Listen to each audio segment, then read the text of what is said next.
And welcome back to another edition of Breaking Bet. Your boy JohnnyVTV is in the driver's seat as usual, but I got a great guest with me tonight. John Bollman, one of the best college baseball handicappers in the sport, is joining me tonight. John, I appreciate you joining, man. How's it going? Yeah, thanks for having me on, man. I mean, it feels like Christmas Eve right now. Is opening days tomorrow. We got a ton of MLB coming up, and I mean, college baseball season right in the thick of it right now. Dude, it really is the best time of year. I mean, at the end of the day, I don't know about you, but I would consider myself a huge college baseball guy first nowadays. The MLB starts getting a little bit, tired. July and August picks back up towards the end of August into September. College baseball, man, it is by far the best in my opinion, but there's not many things like this MLB opening day that we have coming up here. Yeah, I mean, college baseball is quickly becoming my favorite sport to watch, favorite sport to bet on as well. I only started handicapping it 2 years ago, and even then stopped my first year when MLB came around. But I've kind of realized that this is like this is a lot more fun. Lines are way less sharp, and like you said, in July, August, it usually gets baseball is kind of like you're just going through the motions at one point, whereas college there's kind of like some oomph the entire time. Yeah, it's all gas, no breaks for college baseball. And before we get into what we're expecting for Thursday's slate, when we break down game by game, give me some of the things that you're expecting in week 7 heading into this weekend series. Yeah, well, it's very interesting to note. I mean, I know you've looked at it already, but we've got a ton of games tomorrow because Easter's on Sunday. So it's interesting to see all these series starting on Thursday and kind of how these teams are managing their rotations, because I know you saw this as well because you tweeted about it, but a team like Arkansas is keeping a guy like Brady Tigert, their normal Saturday guy, on Saturday. So he's kind of doing he's on normal rest, whereas Mason Molina moves up to Friday. So he's going to be on 2 days short rest. And then Higgins Smith goes from Friday to Thursday. So he's going to be on 1 day shorter rest. So it's really interesting to see how all these teams play with their strategy. I know LSU's Luke Holman's going to go on Saturday now too. On Friday, sorry, not the first game of the week on Thursday. So he's on normal rest. So very interesting to see how these coaches play it. I think it's a great point, and that's something that we're going to touch upon once we get into that game, which is a few moments away. But, for me, John, I don't know if you saw this tweet. My guy Noah Beanick, we did a show a couple weeks ago, shout out Noah, and that was the first weekend of conference play. And one of the things we talked about was the importance of home field advantage in conference play. And to be honest, it's almost like the NFL in the sense that the home team in football usually gets about 3 points for home field advantage. That's about what it's worth. It might fluctuate a little bit here and there. That's kind of coming to fruition in college baseball this time of year. We're seeing a lot of these home teams as favorites, even big favorites. And I actually did a little research in just the SEC. And by the way, this is happening in every conference. But in the SEC alone, for the first 2 weeks of conference play, game ones for the home team, they're 11-3. Series for the home teams last 2 weeks, also 11-3.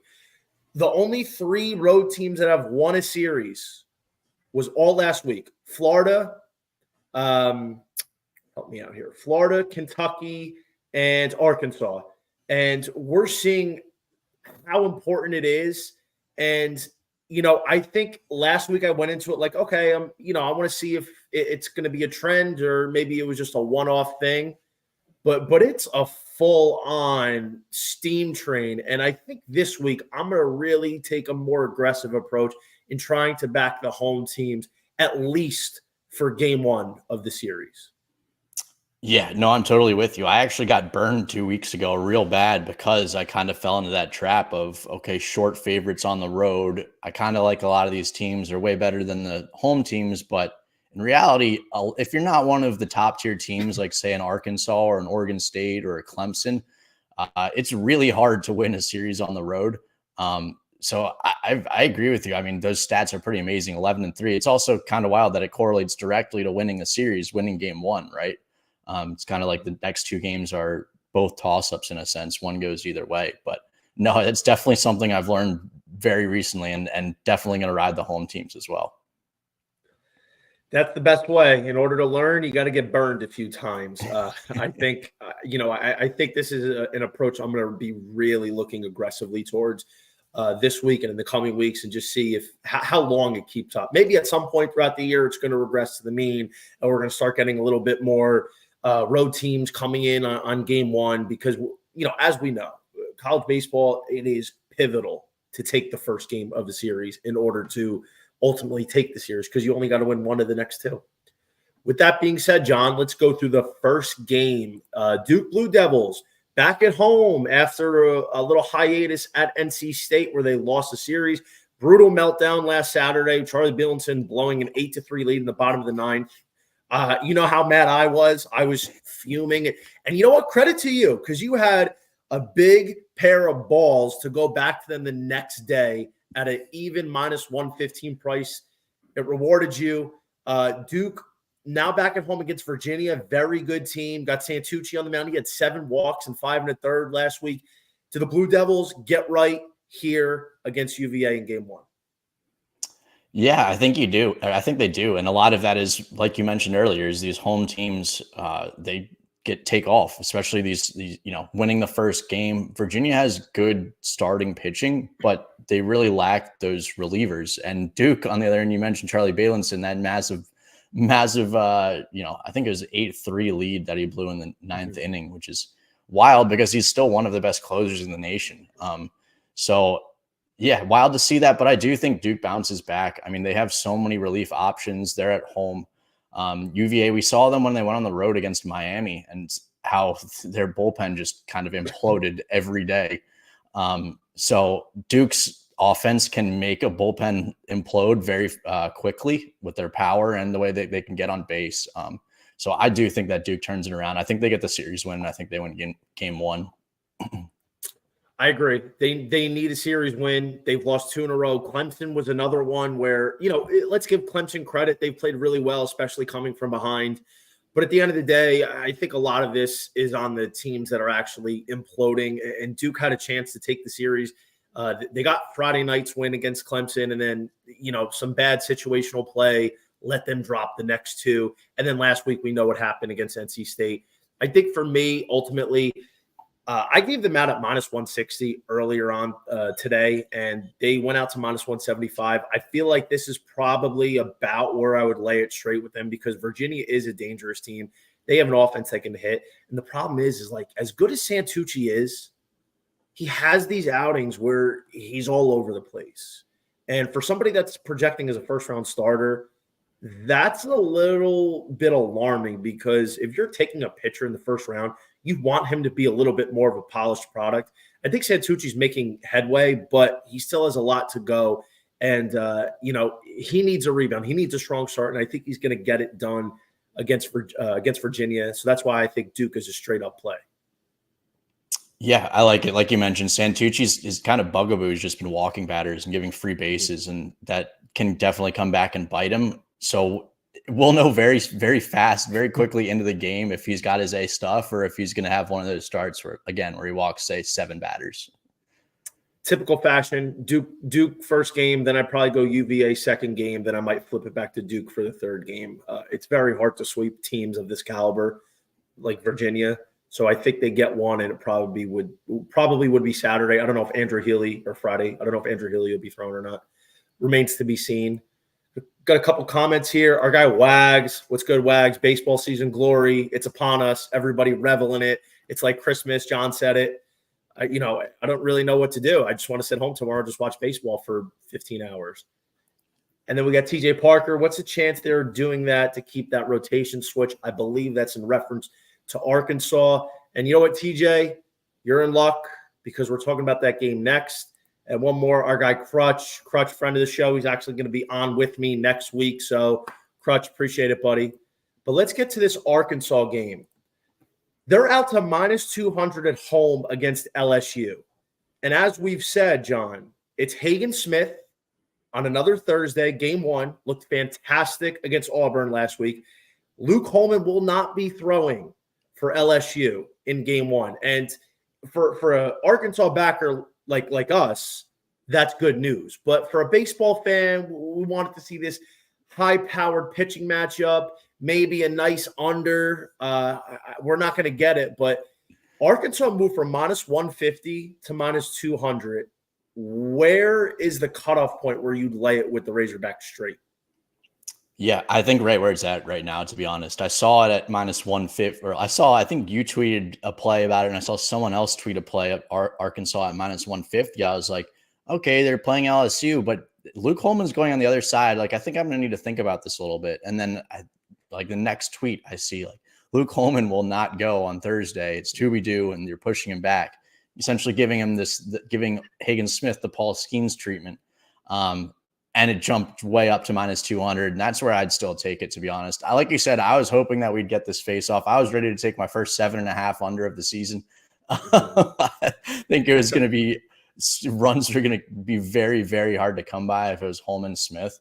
It would have been an unreal pitching matchup. But fortunately, we don't get that. But we do get Hagen Smith against to be due for LSU. Maybe Thatcher Hurd goes a few innings and then they go to the bullpen. But I mean, we really don't know who's going to pitch for LSU. And I think that's why Arkansas is deservedly such heavy favorites. I can't imagine who's pitching for LSU because I don't think it'll be Thatcher Hurd. This is a Thursday game. He just pitched Sunday. He was up in the 90s, I believe, in pitches against Florida. So I really don't know. It might be a bullpen day. Maybe we'll see a little bit of like Nate Ackenhausen, some Griffin Herring, throw in a little bit of Christian Little. It could very well be a bullpen day. I think Jay Johnson, I don't know if he will come out and verbally say this, that we're sort of punting the first game, but I do like this move from a baseball perspective. Listen, I don't want to burn my Friday guy who's been unreal in every start except for that one a couple weeks against Mississippi State. We feel like he can win. We can win every time out. So let's not try him against Hagen Smith because if we lose that game, then we're done. We might give Arkansas game one, right? And then we go LSU game two. I think, and by the way, it's going to be reflected. Even with Mason Molina going, who is a worthy start, you know, I feel like LSU is going to be a big favorite when we turn around on Friday. Yeah, I mean, I think I like that under as well, to be honest. But yeah, it'll be. I also think though you've got to look at it from a perspective of like the player. If you're Luke Holman, I don't know if I'd be too happy about this, to be honest. Like I feel like Jay Johnson's kind of saying that our best isn't good enough to go against your best by saying that, you know, and by kind of pushing him the next day. So as a competitor, I would kind of want to go against the best and go up against Hagen Smith and prove that, you know, if I'm Luke Holman, I'm one of the best pitchers in the nation too. So I'm interested to see how that sort of affects. And maybe he comes out Saturday or on Friday a little pissed off. These days of the week are messing me up this week. I know they are. We got Crutch coming back. If tomorrow goes over, I'm going double the next day. On the under. Yeah, I agree. I think it's under for me. I think Arkansas takes this series. We're going to follow the home team trend, but other than that, we're getting the better pitching matchup in 2 of 3 games. I would go Arkansas, LSU, Arkansas, sandwich them with the bookend on Thursday and Saturday. This is a critical series for LSU, though. They've lost their first 2. They lost against Mississippi State on the road. Then they lost at home to Florida last week.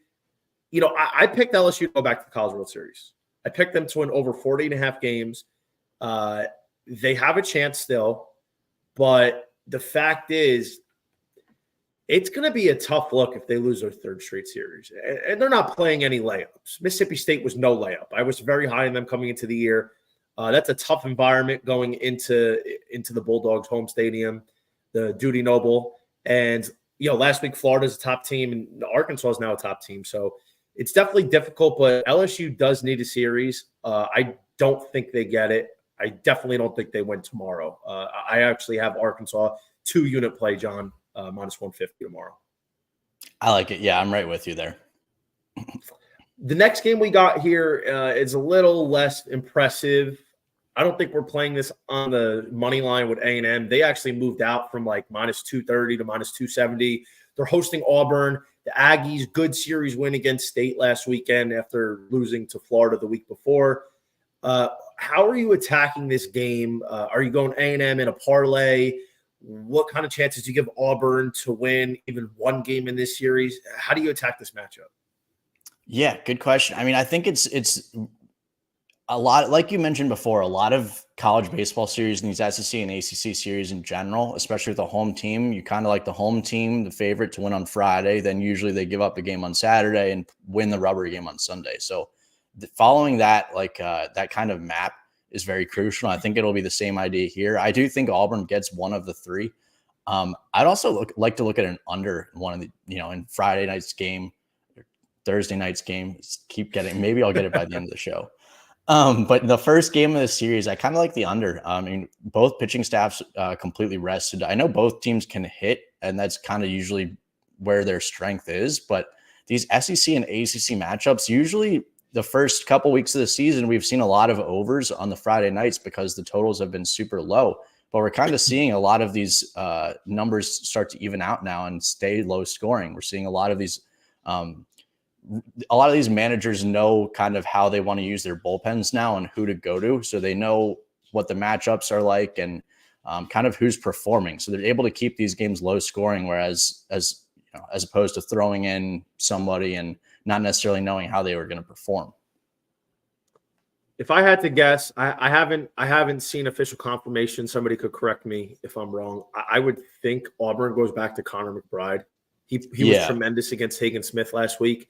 And he's going to be on full rest, so I don't really see going with like Chase Alsop or Joseph Gonzalez pitched on Saturday, so he probably won't go. So I would probably put good money to say that it is Connor McBride. Tough matchup. I definitely think he can keep A&M's offense at bay. Ryan Prager can keep the Auburn offense at bay. So I do think an under here is worth it. And the fact is we're getting two teams that can score, but the pitching matchup I feel like is going to be good enough to hold this one down lower. I got A&M in a parlay as well. But one thing that I did notice, and this is the trend that I've been on, a lot of my friends that play college baseball would always tell me, Fridays and Saturdays are unders. Some games go over, but a lot of the times take the under because these lines are a little bit higher as the season goes along, and you're getting too big of a number to be taking it over, let's say a 12.5. I think if it's anything higher than, I would say 11 is my cutoff point, I would take the under. I think we could get another pitcher's duel here on Thursday night. Yeah, I like it. And also because these teams like this are looked at as hitting teams, you kind of get a bigger number on those Fridays instead of like an LSU, Arkansas. If, say, Holman was going, it would have legitimately been like an 8. Yeah, for real. Next game we got here, Notre Dame at NC State. State has looked really, really good. Was not very high on this team coming in. I think it's one of those teams that we're probably not going to see make a deep run in June. Should make the field of 64. Maybe could get out of a regional depending on who they draw. But there are spots to pick and choose on with the Wolfpack team. And this is certainly one of them. It's probably going to be Sam Highfill. He was fantastic against Duke last week. He outlasted Santucci, went 7 innings. I think he only gave up 2 runs, if I'm not mistaken. Is 210 a fair number to be laying this Wolfpack team at? Yeah, I mean, you said it. I couldn't agree more. I think NC State's been playing a lot better lately. They started pretty slow. I think it was Georgia Tech who they got swept by, right? And then that kind of lit a fire under them. They played Coastal midweek, and this was when Coastal was on their, or I think they just snapped their 15-game win streak, just lost on either Saturday or Sunday. And Coastal comes in, and NC State wins a big game at home, 9-8. And then I believe they won the series over the weekend against Duke. And obviously that's a big series too. So I think that they're kind of getting hot right now. I agree with you there. But I'm not high on Notre Dame at all. They really don't have much pitching. I thought it was kind of wild that they even beat Miami twice at home. But that just goes to show that home team trend and how big of an effect it can have. But I love NC State in a parlay here. I'm not sure who I'm going to do with. Maybe a Virginia Tech against Pitt as well. And those would be 2 games to parlay, but I definitely like NC State in a parlay somewhere. Yeah, I got them across a couple parlays. I think NC State has a good chance to sweep this one. And you know what? When you're fighting for a shot to get into the postseason, and you're even still technically, like not technically, but you are live to win the conference. These are the easy matchups that you have to take, and you got to be looking for a sweep. A team like NC State has so many competitors in the ACC to win the conference regular season, and you don't get too many of these matchups. You definitely got to take advantage of them when you do. And can the same be said for the Clemson Tigers at the Miami Hurricanes? John, I got to tell you, this is one of the few games I'm going to back the road team. Yeah. I'm going to take advantage of the Clemson Tigers. Minus 150 is not that bad. Miami is a weird team. Maybe they get hot at home. But to me, the Tigers, while I do expect to see some regression here, I don't know if it's going to be against the Hurricanes. I don't love the Clemson pitching. I don't think it's that good. But to be honest, I'm going to take Clemson's offense over Miami's. And maybe the home field thing blows up in my face here. But just because a team is getting a better look at home doesn't always mean they're going to win. I think I like the Tigers here to take game one. Yeah, I completely agree with you. This is I wrote this down, and this was one of my favorite plays. And then it goes back to that trend. And I'm like, but is this, this team are they just going to go on the road and kind of just, suck and have the home team take over? And we saw Miami against Virginia. They kind of don't get me wrong, Virginia blew a lot of that game, but Miami was still getting their hits and getting big home runs, tying home runs, and game-winning home runs. So Miami is definitely a lot better at home. I think it's possible that they win this series, which is why I haven't played Clemson yet.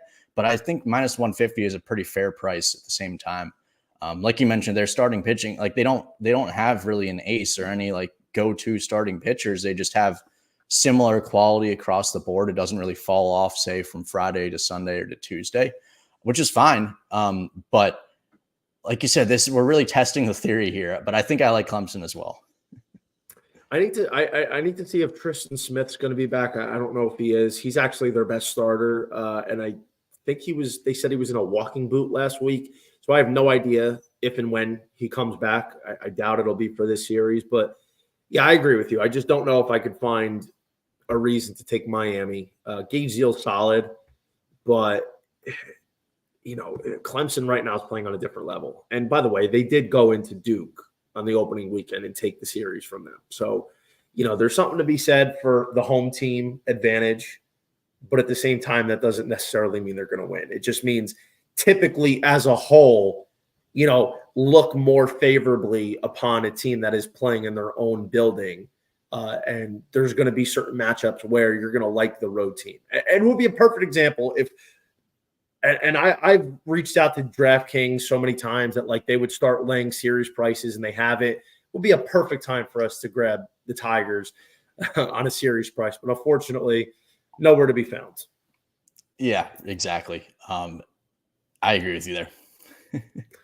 Okay, so this is one where the line actually moved in favor of the home team. I gave out the Kansas State Wildcats at plus 120 against Texas. As you can see, it's tightening up a little bit. Kansas State inching closer to even money. And I hate doing this. I really do. LeBaron Johnson Jr. is one of my favorite pitchers in the sport. He's pitched pretty well this year. He had a couple bad outings. He wasn't great against LSU. He wasn't great against Texas Tech. But this kid is legit. The problem is Texas isn't that good.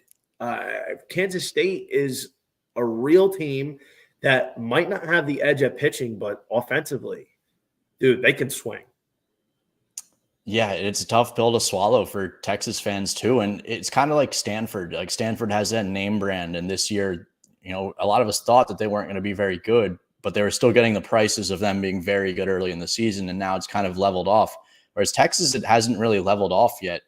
You're still getting pretty good prices, say, on Kansas State, who wasn't playing that great earlier in the season. I remember a couple of weeks ago, they were fighting Cincinnati. I believe it was at home to just win that series. They had to go to extra innings on Sunday, and they did end up winning that series, but they shouldn't be in a battle with Cincinnati there. But now Kansas State's on a roll. They've been playing very well lately.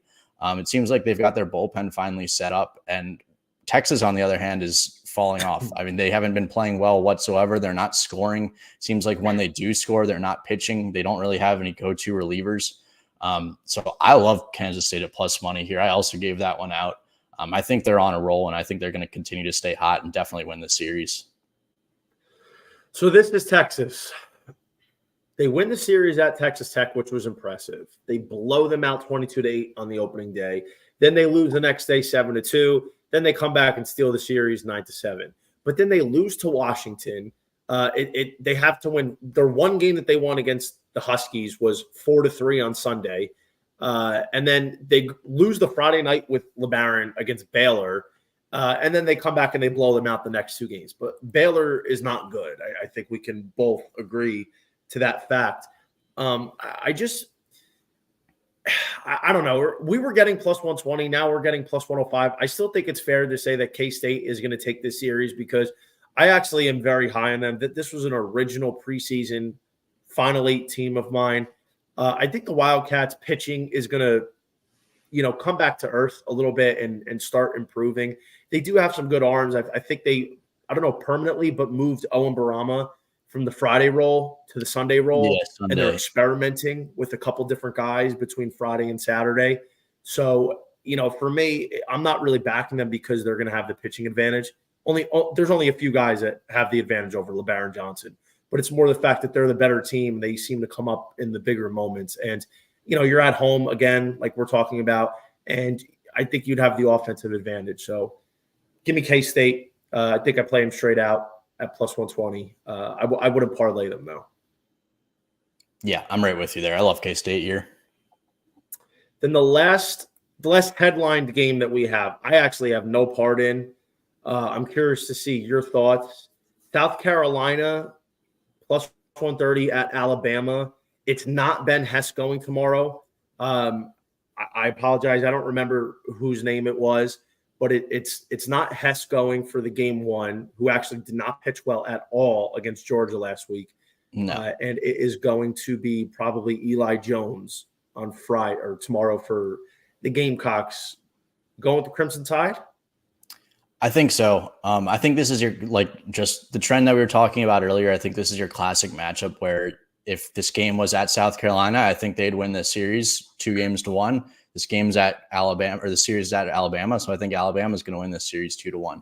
I think both these teams are like your classic SEC teams that, they go, if it goes on the road, like we saw Alabama go on the road against Georgia and get absolutely smacked in all three games. We saw South Carolina 2 weeks ago go on the road, and I believe they lost two. I think it was Ole Miss on the road. I want to say that they lost 2 of 3 and had to barely sneak that win out on Sunday to get the win. But South Carolina, the thing is, they just have so much experience. They have so many guys who've been there. So, I wouldn't be surprised if they get the win or if they win this series. But at the same time, they haven't shown me much yet. I kind of want to see them compete a little bit more on the road. I mean, I feel like the same way with a lot of these teams. But I also think that Alabama is going to be pretty upset about that. Getting swept last weekend and coming home, and they're going to want to make a statement and show that they're still in this race, and they should still be taken. People should still be thinking about them. It's interesting that you mentioned Ben Hess isn't pitching because you're right, he did look terrible, and I was thinking about an under here as well, but I didn't want to lay it with Hess pitching just because after watching him last week. So it'll be interesting to see who's starting, but I think I would definitely lean Alabama, and I might end up making it a play. Yeah, I haven't made anything official yet. Bama would be the side I go to, not just because of the home team trend that we're going with, especially in the SEC.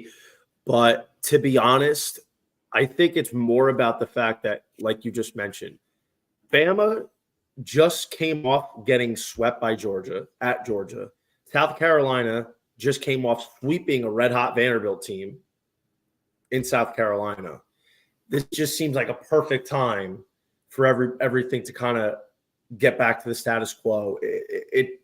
To me, it does seem like Bama is the right side here. The Ben Hess thing is the one, I'm not sure about because I think it's Hess Friday, Greg Ferrone Saturday, and I apologize. I don't remember who is going for the Crimson Tide tomorrow, but I feel like they're going to find a way. I think Alabama's offense is maybe a little bit better than South Carolina. The Gamecocks are a little top heavy with Messina and Ethan Petrie.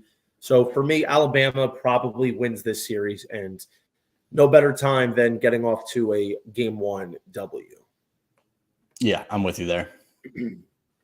Any other games that we didn't talk about that you're interested in? Typically like to do this segment. Any games that we missed or any kind of big underdogs that you like? The game that I was looking at was California, Arizona State. California opened up as underdogs on the road, where I think they're just a way better team than Arizona State, to be honest. Arizona State's pitching, I believe they have a freshman going on their Thursday today.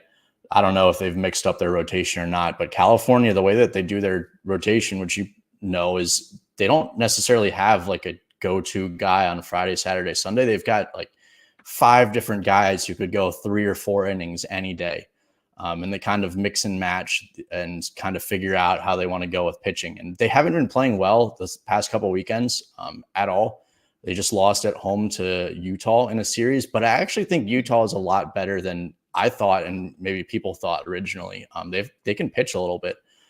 So I think that California goes on the road against Arizona State, and I think they get the win on Friday, on the first day of the weekend. I like that. I think Cal's interesting because, to be honest, you have a really good 1-2 punch with Rodney Green Jr. and Caleb Lomavita, 2 guys that have the possibility to be first-round picks this year. I would look at Cal. I don't know if they're going to be throwing Trey Newman. He was at least the one that was starting off. I typically try to stay away from these West Coast games unless I really find an edge. But I would actually consider playing that because, like you said, the Sun Devils are just not a team that is very trustworthy at the moment. I don't really know if they have anything that I'd be scared of as an opponent. But for me, this isn't necessarily going to be game 1 play. I would look at Houston against TCU. I was literally about to ask you next. I was right when you were going to be done. I was going to be like, I wanted to ask you your opinion on that series, though, because Houston's been playing terribly, but so has TCU, and Houston's what, plus 240? Houston is an interesting team. TCU's kind of been on my no bet list. I actually have them as a parlay leg tomorrow. Peyton Tolley, he threw really well against Oklahoma State last weekend. I think it was a complete game shutout, maybe 15 strikeouts. 1-1-0, right? I think so. Yeah, it was either complete game shutty or complete game 1 run, but I think he had 15 strikeouts, which is like, finally, that's what we've been waiting to see from this kid since he transferred. I think Houston's going to get 1 here. I'm going to go in game 2. I think they'll probably be throwing Jackson Jelkin, who's a really good mid-round pick in this coming draft. It's not going to be a first rounder, probably won't be a second rounder, but this is a guy that would be a very solid pick, I think, in the 3rd or the 4th round. So if we see TCU win tomorrow, let's say they win convincingly, they win by 5 or by 6 runs, and this line opens up for Friday in the same realm that it is now. TCU's laying 330 at the moment. Houston's plus 240. If it's in that ballpark and we're getting Houston past plus 200 and we got Jelkin on the mound, baby boy, you could bet I'm firing away on Houston because I definitely think they're going to take 1 game this series for sure. And the way TCU's playing, they can't win a series to save their life, so they might end up losing the series altogether. Yeah, I like that, to be honest. I was thinking the same thing. I wrote down Houston. I was like, I definitely want to, hopefully they lose game 1 and then we can play that, we take away one of those losses. But even at plus 240, if say, someone wants to play them in all 3 games and you win 1 game, you think they're going to win 1 game of the series, it's still profit, right? So I still think that's worth it. But no, that series is very interesting to me. It is. And you know what? It kind of sucks because we don't get the run lines and the totals out until probably around midnight, maybe later. So we're kind of stuck just playing the money line. But this line is big enough where Houston's going to be at least a 2.5 run line dog, maybe 3.5, with the home team laying past 330. There's a chance we'll get 3.5. I would fire on it every week, every game this weekend if that's what we're getting. If we can get 2.5 or 3.5 with Houston, even in game 1, I'm firing away because this is going to be a pretty close series when it's all said and done, I think. Yeah, I'm with you there. I think that Houston at least gets one. Our boy Crutch is asking us to take a look at this game here. UCF plus money at home. Any interest in this one? UCF is going against Texas Tech, who very Jekyll and Hyde. What's your stance on the Knights? Yeah, I'm glad I asked this question. I'm actually on UCF as well. I played, I think it was 4 games early. One's Arkansas, one was California, one was missing the other 2, but one was Kansas State, and then one is UCF. I love UCF at plus money. They're sneakily winning series. They got swept at Oklahoma. But we're kind of realizing now that Oklahoma is more legit and they're playing very well too. It wasn't necessarily UCF not playing well. And also something that I've noticed about UCF is when I was watching that Oklahoma series, they weren't playing small ball. They weren't playing college ball. They weren't getting runners. When they got runners on, they weren't getting them over. They weren't bunting them over. They weren't bunting them in. And it's very hard to win baseball games in college when you're not doing that, when you're, say, just trying to hit home runs. Whereas the last couple of weekends where they've won these series, they've been doing that. They've been bunting guys over. They've been getting them in. They've been hitting stack flies. And for a team that can also hit home runs and has solid pitching, that's very important. I'm also interested in Texas Tech because I believe last weekend they moved Mac Hewer up to Thursday. I think they played a Thursday, Friday, Saturday series and moved Hewer up to Thursday and Robinson on Friday. So I assume that they'll keep that same rotation this week. And I mean, Hewer's been a lot better. I think that's how you pronounce it. But Kyle Robinson on Saturday too, he has not been pitching well. I mean, he had a terrible start against Texas. He's kind of been, instead of having like consistent bad starts, he's had like some good ones and some bad ones. But I think UCF wins this series at home. So I think they're great value at plus money. Yeah, I like that. I do think it's worth it to take a look. Mac Hoyer is somebody that I think he's their best guy. And I try to back a team's best guy if I think he's worth it. And it's tempting because it's like, I feel like they're begging you to take Texas Tech. Minus 125 against UCF. Texas Tech has a legitimate offense. They have one of the best offenses in the country. This is a team that can score 10, 12 runs at any given notice. And when you have a pitcher like Mac Hoyer, who's been pretty solid overall, I think he might have gotten roughed up last weekend. This is one where I think it's making it difficult for me to not want to play Texas Tech. But then again, this is a team that just can completely no-show on you. So yeah. I think for me, this is a pass for me. I might want to see how the first game goes before I get involved in this one. But I mean, I don't hate the UCF look. I think Central Florida, like you said, has played a lot better. The problem is, and I think it's an all of not just college baseball, but the MLB as well. In the last, I would say, 5 to 10 years, we've become so infatuated with these analytics and this exit velo and launch angle and all this crap that wasn't taught to us when we were kids. Like when we were kids, we were taught fundamental baseball. You get a guy on base, you steal, you move him over, you get him over again, sack fly, get him in. That's gone. Everybody's trying to hit home runs and be the hero and get their stats up. And we're not seeing the fundamentals of baseball anymore. And that's something that really pisses me off when it's so simple, but guys just want to be big pimping 450-foot shots over the fence. I don't hate you for it. I think for me, for Thursday night, it's a pass, but UCF is actually a good value play, I would say, at home against the Jekyll and Hyde Red Raider team.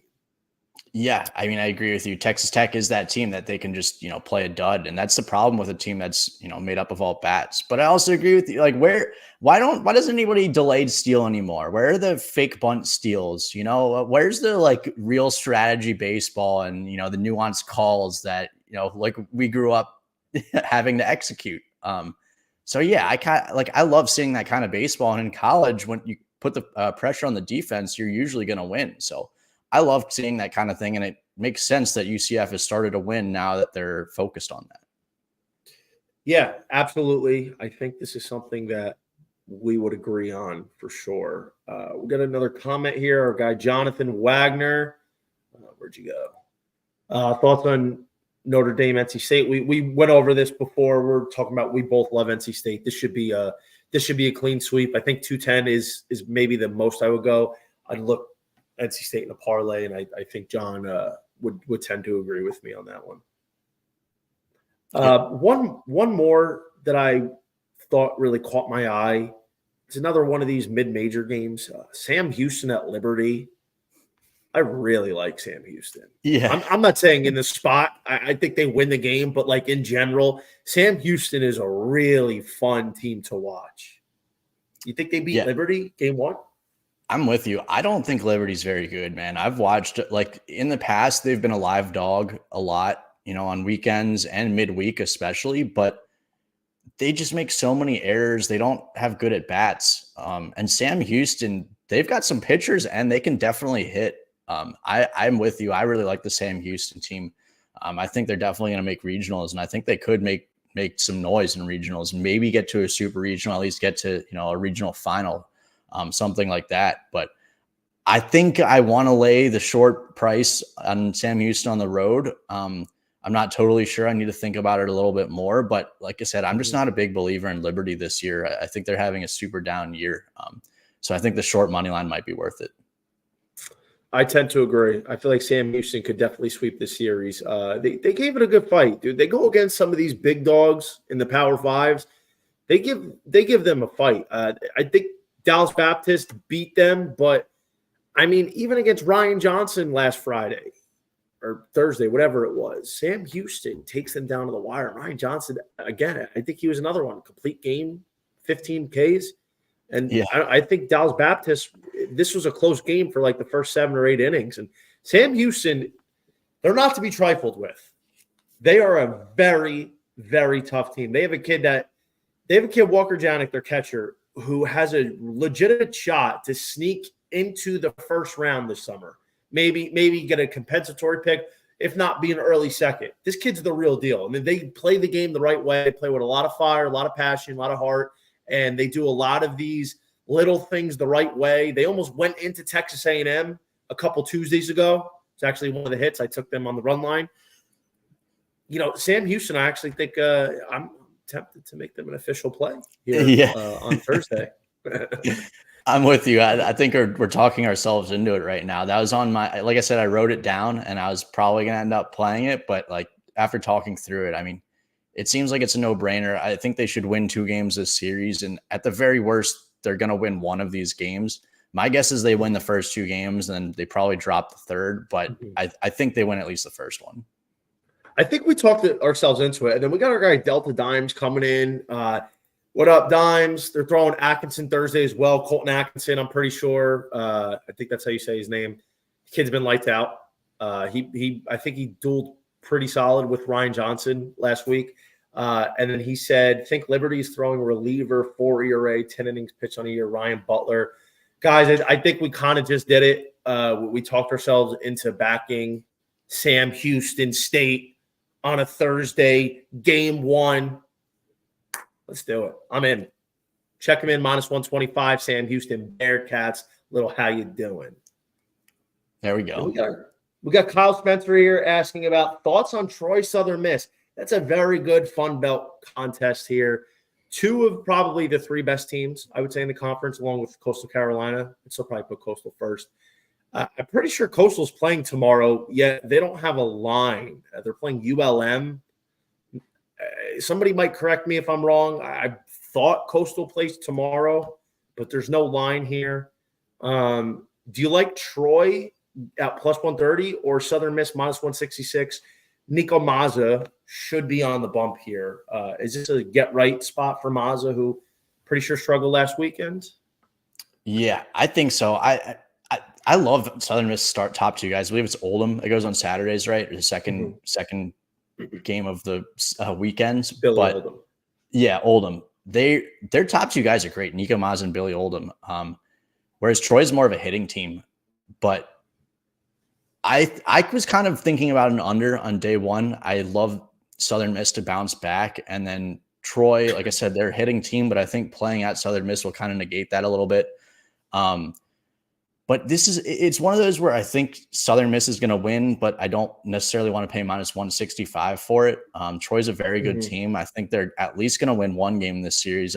It's likely going to go to a rubber game in game 3, in my opinion. So hopefully, we stay off. Hopefully, say Southern Miss wins the first game, and then we can back Troy in the next 2 and hope to win one of the 2 and be profitable there. That's probably how I'm going to end up playing it. But I think if it were, say, minus 135, 140, I would be on Southern Miss, but 165 is a little much for me.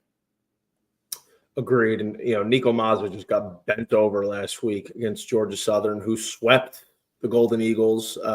And Mazza let up 6 earned runs, 6 hits, 3 walks over 4 innings. And even the week before against Marshall, he wasn't great. He had 6 1/3, 6 hits, 4 earned, 3 walks. He did strike out 10.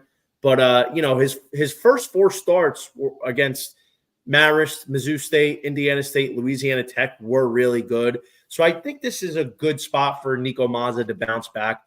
I'm not playing it personally just because I feel like this is more of a coin flip. Like you said, 166 laying for Southern Miss is a little big against a team like Troy that can hit the shit out of the ball. So I'm not really into laying that big of a price for Southern Miss. But I would say that for game 1, at least, they are the right side with how good Nico Mazza can be.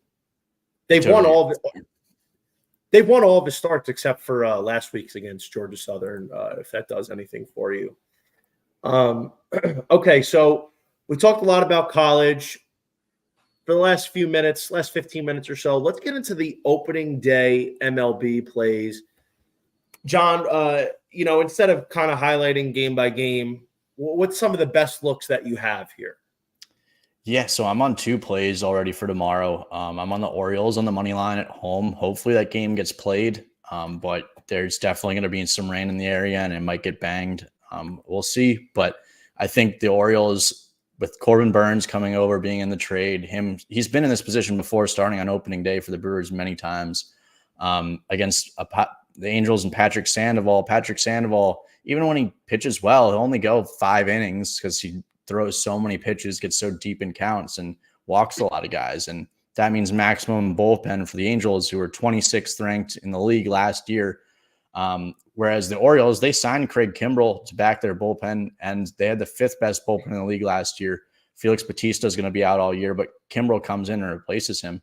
And then I also think there's a lot of outside factors with the Orioles. For example, today they just their deal with Rubenstein became official.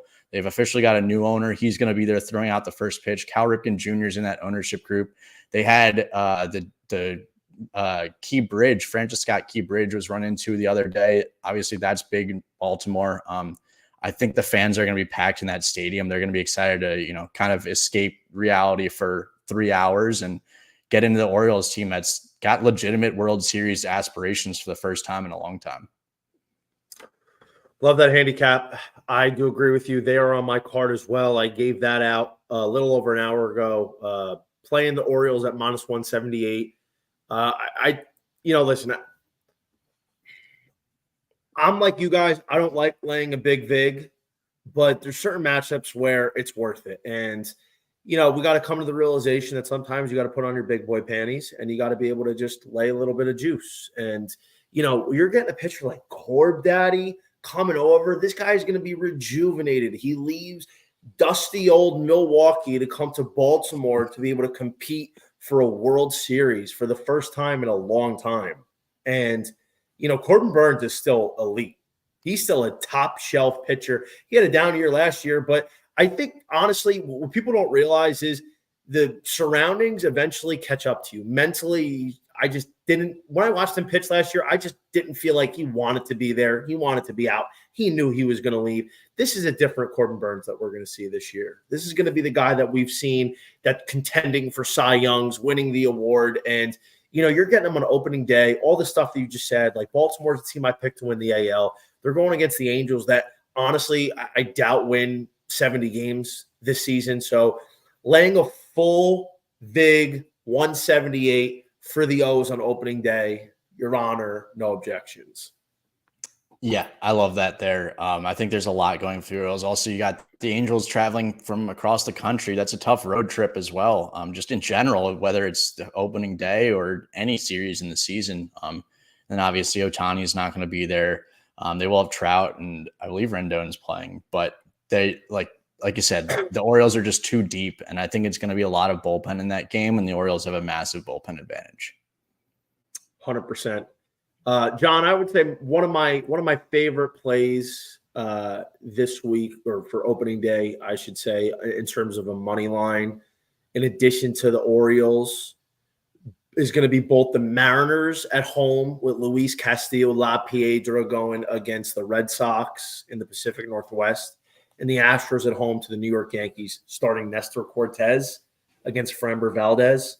Again, we're laying prices here, but we're backing legitimately 3 teams that have a real shot to make a run to the World Series this year from the American League. Yeah, I like both of those too. I would definitely lean those. I was thinking about playing the Mariners. I might end up on the Astros. My other play is the Rangers at home. That's the other one that I made official. I think that they come out. I mean, Wyatt Langford starting the season with the team. Evan Carter is going to have a full year up there. You've got Nathan Eovaldi. Usually we worry about these pitchers that go deep into the postseason, right? Because it's a pretty tough turnaround to be ready for spring training and then the opening day of the season. But Eovaldi's been pitching well in spring training, and I don't usually take that into a huge account. But seeing like for a guy like him in this situation, seeing something like that is definitely something that I pay attention to. And then they're going against the Cubs and Justin Steele, who he got hit by a comebacker in his last spring training start. He only pitched 1 inning that game. And then I believe he pitched a sim game after that, got built up to 70, 75 pitches, but still that throws off your routine. And I think it's going to be mostly bullpen on both sides again. So that's my main worry with the Rangers is their bullpen. But I think that lineup is just so powerful, and not to mention they're having their banner raising ceremony. So first time in franchise history they've won a World Series that they're going to have a banner raising ceremony at home. So I think that crowd is going to be absolutely fired up. Same idea as Baltimore. They're going to be excited to have that team at home, and I think the Rangers were on the short money line as well there. Yeah, I agree. And you know what? Listen, Justin Steele pitched great last year, but I feel like he's in for a regression. Yeah. He doesn't throw that hard. What does he top out at? Maybe 94. He's not a flamethrower, and it's hard for guys like that sometimes that don't throw very hard, and you get them for 1 year where nobody can figure them out, and he mixer pitches really well, and Steele's a good arm, no doubt about it. I personally don't think he's an ace. I feel like my guy Cade Horton's going to be the ace when he eventually gets called up. Cade Horton, here's a who. That's my boy. I think Steele, who had trouble against righties last year, who not necessarily trouble against righties, but he wasn't great against righties. He also was way worse on the road than he was at home. His ERA was over 3.6 on the road, as opposed to home where it was like 2.5, 2.6. So I think he gets banged up. And I'm so glad that you mentioned Wyatt Langford. And everybody knows, and I talk about this ad nauseum, and people are like starting to get a little inappropriate with what they say. But like the fact is, we live in a world, and especially an industry, where people like to steal ideas. People like to hop on the train late and act like they've been known what's going on when they don't. And guys like us have watched Wyatt Langford for his whole college career. And so when, people come in just because they saw him play in the College World Series and then they saw him tear up the minor leagues and they're like, oh my God, this kid's so good. Like, all right, relax, take a back seat. The big boy's got it. Like, if you watched him throughout his whole college career, you could say this as well. But dog, I bet Wyatt Langford to win the MVP in January. I bet him at 500 to 1. I bet him to get at 200 to 1. I think there's a real shot Langford could win MVP if he plays 140 games. And I'm not kidding. Like, a rookie hasn't done it since 2001 when Ichiro did it. I'm not joking. I think Langford's going to be in the mix for MVP this year if he plays 140 games. This kid is the real deal. I'm seeing a 30-30 season, over 30 doubles, over 315 average. Like, you guys don't really understand how good he is. You guys really don't. Like, I'm not saying necessarily anybody watching, but I'm saying people as a whole have only seen the surface of what he can do. And that's why, for the only time ever in his career, because after tomorrow, you'll never be able to do this again because it's going to be counting games after. He's never going to play another first game of his MLB career. That is why, John, I'm on Langford to hit a home run plus 650 sprinkle, Langford to hit a double plus 490 sprinkle, and Langford to steal a base at 7-1 also a sprinkle. I think he does at least one of those three.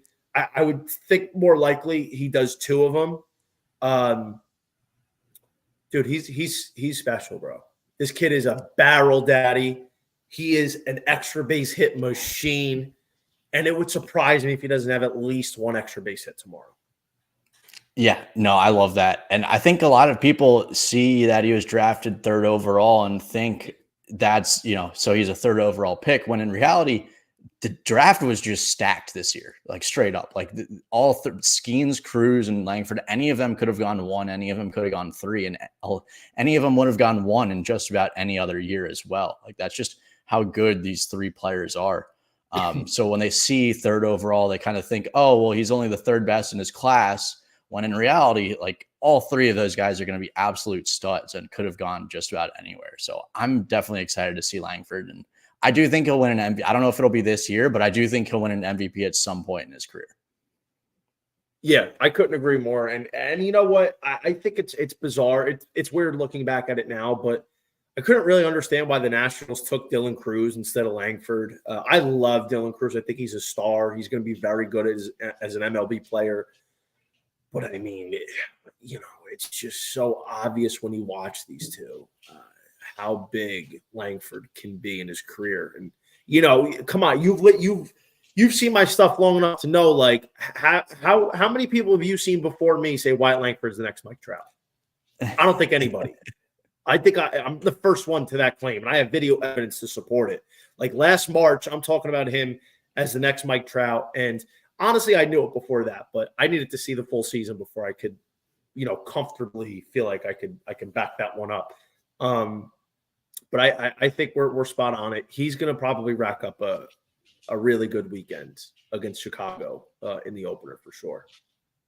Yeah, I think it was, to be honest, the way that I think of it is that Cruz was safer in a sense. It's like you kind of know exactly what you're going to get from Cruz, whereas Langford has the higher upside.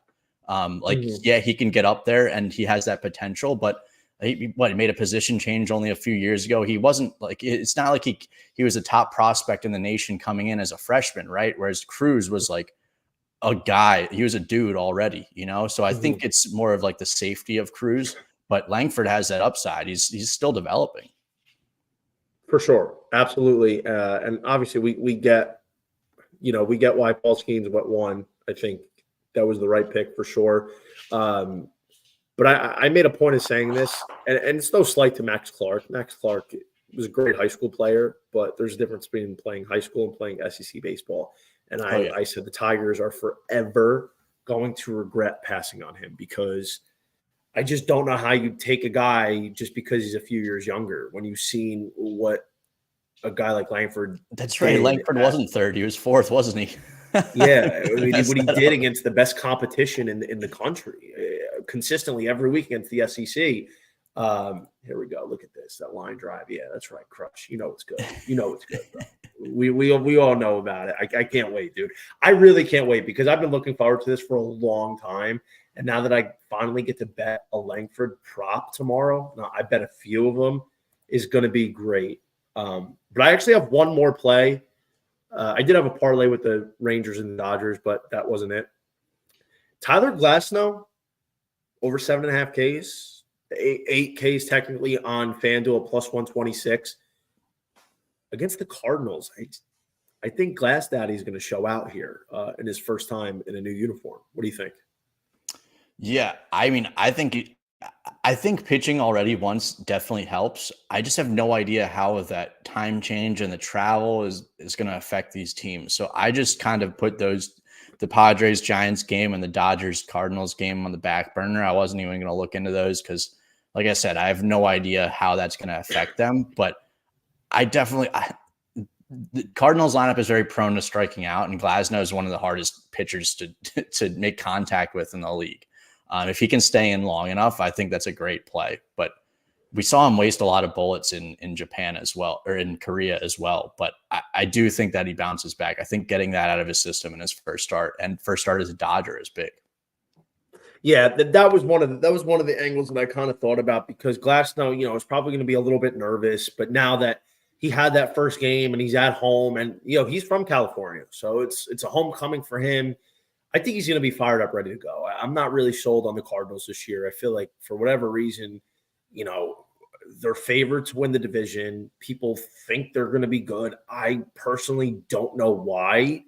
I'm very perplexed as to why people think the St. Louis Cardinals are going to be the team that they were about a decade ago. I just don't see it. No, I'm with you. I mean, they made some additions to their pitching staff, but not like amazing pitching additions. Like they added Sonny Gray, but he's hurt now to start the season. And I would argue that that's like their biggest addition. So, I mean, pitching was their main weakness last year. They could still hit the entire season. It was just pitching and pitching and pitching. And if they get any injuries in their starting rotation or their bullpen, especially if Helsley gets injured again, then I think they're in trouble. I think they're going to win, maybe 84, 85 games. I think the AL or the NL Central is wide open, to be honest. That's why I'm going with the Reds. That's why I actually got the Reds. There we go. Series, believe it or not. I'm taking the swing. I'm on the Reds too. I was actually thinking if I wanted to play them to win the division or just to make the playoffs, because they're good plus money to do both. And I settled on to make the playoffs just because I think that the injuries worry me a little bit, to be honest. Like Matt McClain getting injured. And it seems like they just keep getting guys injured. But I think now we saw how good they could be last year, and they had no starting pitching whatsoever. Like now imagine that they've got some starting pitching. I mean, Frankie Montas doesn't even have to be good. He can be decent, and he slides in there. You have Hunter Green, who's a stud. And then the other big thing about last year is you've got all these starting pitchers who now have major league experience. So that just adds to their depth, and they can actually withstand injuries this year. They're a high variance team, Cincinnati. That's why I took them, because you're getting a 55-1 of them to win the World Series, 27-1 to win the NL, and you're dealing with a team that has a lot of variance, which is good because we've seen flashes of them at the first half of last year before all the injuries started to happen, that the Reds can be a legit threat. I mean, there's a lot of ifs on their team, and if some of those ifs, like Ellie De La Cruz and Hunter Green and Nick Lodolo, et cetera, pan out, then I think we're going to be looking at a team that's capable of making a deep run. And I actually tweeted out, once the Dodgers signed Ohtani, I was like, bro, it doesn't matter. The Reds are going to bounce into the divisional series anyway. So I wouldn't, I'm not even worried about Ohtani going to the Dodgers. I still thought Cincinnati was going to take care of business. I think it's a good look to get the Reds this year. I actually parlayed Northeastern to make the College World Series with the Reds to make the playoffs. That's awesome. That's all-time random. I have another ticket with Arkansas to win it all, parlayed with the Reds to win it all. So very invested on Cincinnati here. But before we close it out, let me just dish out my Friday card for college. We're on Arkansas, 2 units, Duke, Clemson, K-State, parlaying FSU and NC State for 2 units, parlay TCU, TAMU, Vandy, and then parlaying Oregon State, Oklahoma. We're laying 135 there, but Oregon State is a juggernaut, and Oklahoma has, I think, surprised a lot of people. They're playing at home to Lamar. I feel like that should be a gimme, so maybe we'll see. John, anything else that you didn't mention that you wanted to give out for plays? I don't think so. I think we got through a lot of it, to be honest. I've got plenty more back here, but we'll save those for another time or have someone ask about them, because I can't just give out every single play and overload people because I make too many plays in the first place.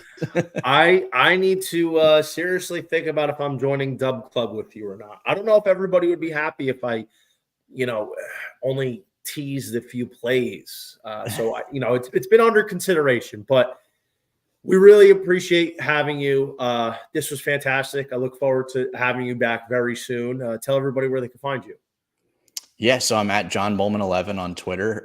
Apparently there are 10 other John Bollmans before me, but John Bollman 11 on Twitter.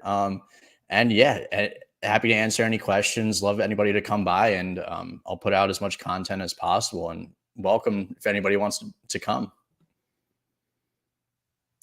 Definitely don't forget to follow John at John Bollman 11 on Twitter. I don't call it X, I call it Twitter. I refuse to call it X. But this was a great show, dude. Really. I really mean that. I had a lot of fun talking with you, and it's always great to meet new people in the industry. I know, you're at the top of the food chain in this sport, so it's great to always mix it up with people that have different opinions sometimes and have a lot of insight. So I appreciate it very much. Yeah, dude. Thank you for having me on. It's a lot of fun talking baseball with you. So I'll definitely come back if you'll have me. Anytime you want. I have an open door policy. Anytime you want, you just hit me up and say, yo, JohnnyVTV, I got to get on the show tonight. Anytime Sounds you want. We really appreciate it. Hope everybody enjoyed the show. Picked out some winners for you guys. And tomorrow I will be back with my guy, Doug Ziefel, as usual. Take care, and we'll see you tomorrow. Best of luck this weekend.